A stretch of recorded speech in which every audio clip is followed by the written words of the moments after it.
સ્વાધ્યાય 4.2 એનો દાખલા નંબર બીજો આપણે જોવાના છે. એ પણ ખૂબ અગત્યનો છે. જો એમાં છેલ્લે 2015-16 માટે માગેલું છે, એટલે અહીંયા આપણને 14-15 સુધી તો આપેલું જ છે, એટલે છેલ્લે ટી કેટલો લેવાનો એ આપણે સમજીશું. તો પહેલાં આપણે જે આપેલું છે એ લખી દઈએ અહીંયા વર્ષ, અને જરાક લીટી છોડીને એટલે ટી લખી દેવાનું. એટલે આપણે પહેલાં કરતાં જ અલગ, અને પછી લખીએ વાય, આને વાય કહેવાય. બીજો જે રકમ આપેલી એને શું કહેવાય? વાય કહેવાય. બેઠું ઉતારી દે. 2007-8 એને 1 કહેવાય. 2008-9 એને બીજું વર્ષ કહેવાય. 2009-10 એને ત્રીજું વર્ષ કહેવાય. એમ બધા વર્ષનો આપણે લખી દઈએ. 2010-11 એને ચોથું વર્ષ કહેવાય. 2011-12 એને પાંચમું વર્ષ કહેવાય.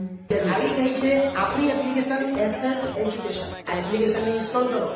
હવે થશે એકાઉન્ટ અને સ્ટેટનો દર દૂર. મળશે સંપૂર્ણ પાયાથી શિક્ષણ. બધા જ પ્રશ્નો, બધા જ સ્વાધ્યાય અને બોર્ડમાં પૂછાયેલા દાખલાનો સમાવેશ. વધુ માહિતી માટે SS એજ્યુકેશન એપ્લિકેશન વિઝિટ કરી શકો છો. 2012-13 એને છઠ્ઠું વર્ષ કહેવાય. 2013-14 એને સાતમું વર્ષ કહેવાય. અને 2014-15 સુધી આપેલું છે આઠમું વર્ષ. એનો મતલબ કે 2015-16માં ટી કેટલો લેવાનો? 9 લેવાનો. ખબર પડી ગઈ? ઓકે, ચલો હવે આપણે શું કરીએ? તો હવે આપણે વાય આપેલું તે લખી દઈએ. 551, 582, 632, 711, 785, 852, 939 અને 1024. પહેલાં બંનેનો સરવાળો કરી દે એટલે એને સિગ્મા ટી કહેવાય અને આને સિગ્મા વાય કહેવાય. એટલે આપણને 2 બાર મળી જાય, એક ટી બાર અને એક વાય બાર. આના બધાનો સરવાળો કરીએ 1 થી 8 સુધી એટલે 36 થઈ. અને આ બધાનો સરવાળો કોનો? 551, 582, 632, 711, 785, 852, 939 અને 1024. આનો સરવાળો થાય 6076. એટલે આપણે જે એક્સ બાર શોધીએ એની જગ્યાએ ટી બાર શોધવાનો અને સિગ્મા ટીના છેદમાં. આ ચેપ્ટરની અંદર ખાલી ટીની જગ્યાએ જ્યાં ટી છે એની જગ્યાએ એકાની જગ્યા પર આવ્યો, એ એક્સની જગ્યા પર આવ્યો. જે એક્સ આવતો હોય તેની જગ્યા પર ટી આવેલો છે. એટલે એ ખાસ ધ્યાન રાખવાનું આપણે. આ ટી ક્યાંથી આવ્યો? તો પેલા એક્સની જગ્યા પર આવેલો છે. હવે અહીંયા વાય બાર બરાબર સિગ્મા વાયના છેદમાં એન. આ જે સિગ્મા વાય છે એની છેદમાં એન. કોના છેદમાં? સિગ્મા વાયના છેદમાં એન. તો સિગ્મા ટી કેટલો? 36. અને એન કેટલા? કેવી રીતના ખબર પડવાની? તો એને અહીં જો 8 સુધી ગયેલા છે એટલે અહીંયા 8 આવે. એન બરાબર કેટલા? 8. અહીંયા પણ 6076. એન બરાબર કેટલા? 8. ચલો ભાગાકાર કરી નાખીએ. એને ટી બાર કહેવાય. ટી બાર એટલે 36/8 એટલે 4.5, જે એક્સ બાર તરીકે આપણે ઓળખીએ ત્રીજા ચેપ્ટરમાં. અને અહીંયા વાય બાર બરાબર 6076/8 એટલે 759.5. વાયનો તો વાય છે જ, ખાલી ટી કોનો બની ગયો? જે એક્સ હતું એ.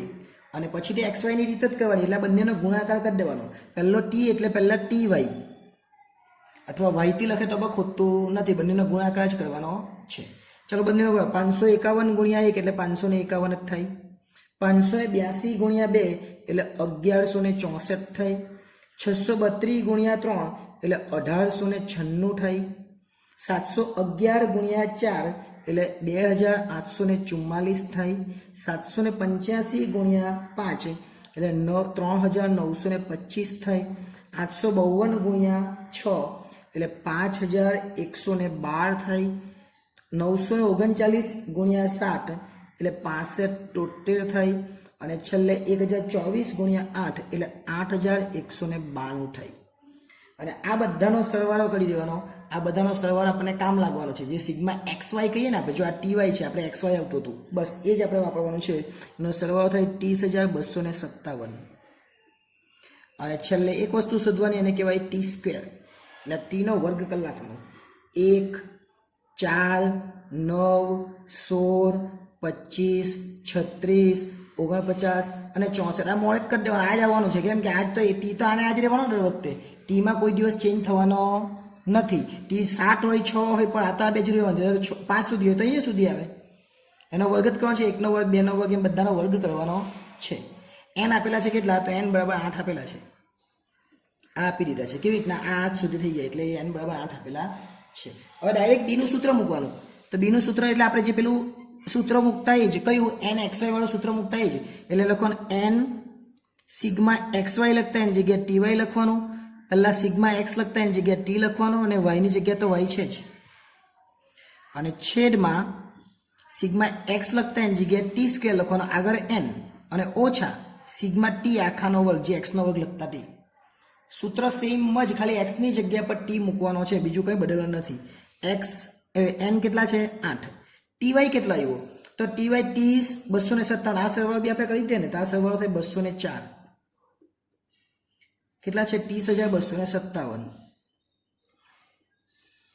સિગ્મા T કેટલા તો સિગ્મા T 36 અને સિગ્મા Y 6076, એટલે અહીંયા 36 અને અહીંયા 6076 છેદમાં N ની જગ્યા પર 8, T² કેટલા તો T² 204 આવેલા છે, અહીંયા 204 અને T નો વર્ગ એટલે 36 નો વર્ગ. બસ આપણે બી નો જવાબ આવી જવાનો. શું કરવાનો હવે? ફક્ત ગુણાકાર 30,257 એના ગુણ્યા 8 કરવાના એટલે 2,42,056 થાય. આપણે 24 20 56 લખી દેવાનું, 24 20 56. આ બંનેનો ગુણાકાર કરવાનો હવે એટલે 21 87 36 અને પછી 204 ગુણ્યા 8 કરવાના, 204 ગુણ્યા 8 કરે એટલે 1632 થાય અને 36 નો વર્ગ કરવાનો એટલે 1296 થાય. હવે શું કરવાનું? ઉપર માઇનસ કરી નાખવાનું. ચલો માઇનસ કરે એટલે કેટલા આવવાના? 23,320 આવે અને છેદમાં માઇનસ કરે એટલે કેટલા આવે તો 336 આવે. બસ હવે ભાગાકાર કરી દેવાનો એટલે આપણો છેલ્લો જવાબ આવી જાય અને ભાગાકાર કરી દેવાનો 23,320 ભાગ્યા 336 એટલે 69.4. આ શું આવ્યો? બી. બી આવે એટલે આપણે શું શોધવાનું? એ. એટલે અહીંયા લખવાનું એ બરાબર વાય બાર ઓછા બી એક્સ બાર કરતા બી એક્સ બારની જગ્યાએ ટી બાર કરવાનો, કેમ કે એક્સની જગ્યાએ ચેપ્ટરની અંદર ટી આવે છે. ઓકે, ચલો વાય બાર કેટલો? 759.5. બી કેટલા આવ્યા તો 69.4 આવ્યા, 69.4 અને ટી બાર કેટલો તો 4.5 આપેલો છે જે આપણે શોધેલો. 759.5 આ બેનો ગુણાકાર કરી દે 69.4 અને ગુણાકાર 4.5 સાથે એટલે 312.3 એટલે એ બરાબર કેટલા? આમાંથી માઇનસ કરી નાખવાનું 759.5 માં 312.3 એટલે 447.2 એ આપણો જવાબ આવે એનો. એ આવી જાય એટલે આપણે વાય કેપ શોધવાનો છે. પહેલા ચેપ્ટરમાં બી શોધતા બી આપણે એ વત્તા બી એક્સ લખતા ને તો બી એક્સની જગ્યાએ બી ટી લખવાનું, બી એક્સની જગ્યાએ શું લખવાનું? ખાલી ટી લખવાનું. એ બરાબર કેટલા તો 447.2. બી બરાબર કેટલા તો 69.4 એટલે અહીંયા 69.4. ટી બરાબર નથી એટલે ટી લખી દેવાનું, આટલો જ જવાબ આવે. પણ ઉપર ટી વિશે કંઈ કીધેલું છે 2015 તો 14 પછીનું એટલે 14 15માં 8 આવ્યા તો 15 16માં કેટલા આવે? 9 જે પહેલાં પણ કીધું બરાબર. હવે ધારો કે 15 16ની જગ્યાએ 17 18 હતા તો 10 લખતે, એટલે જે આ વર્ષ આપેલું હોય એના કયું વર્ષ પૂછેલું હોય જોવાનું છે. 14 15 એટલે 8 તો 14 15 પછી કયું આવે? 15 16 એટલે એમાં કેટલા આવે? 9 એટલે ટી બરાબર 9 લેવાના. 447.2 વત્તા 69.4 અને અહીંયા લખવાના 9. હવે ગુણાકાર અને પછી સરવાળો 447.2 વત્તા 69.4 વત્તા 9 એટલે 624.6 અને છેલ્લે વાય કેપ બરાબર આ બંનેનો સરવાળો કરી દેવાનો એટલે 447.2 વત્તા 624.6 એટલે 1071.8. આ આપણો છેલ્લો જવાબ આવે. એટલે એક જ વસ્તુ ખાલી યાદ રાખવાની છે, કઈ તો આ ચેપ્ટરની અંદર જે ત્રીજા ચેપ્ટરમાં આપણે એક્સ લેતા હતા એ ચોથા ચેપ્ટરમાં એક્સની જગ્યાએ ટી લેવાનું, બાકી બધી જ વસ્તુ સેમ અને સૂત્ર હંમેશા આપણે આ યાદ રાખવાનું છે.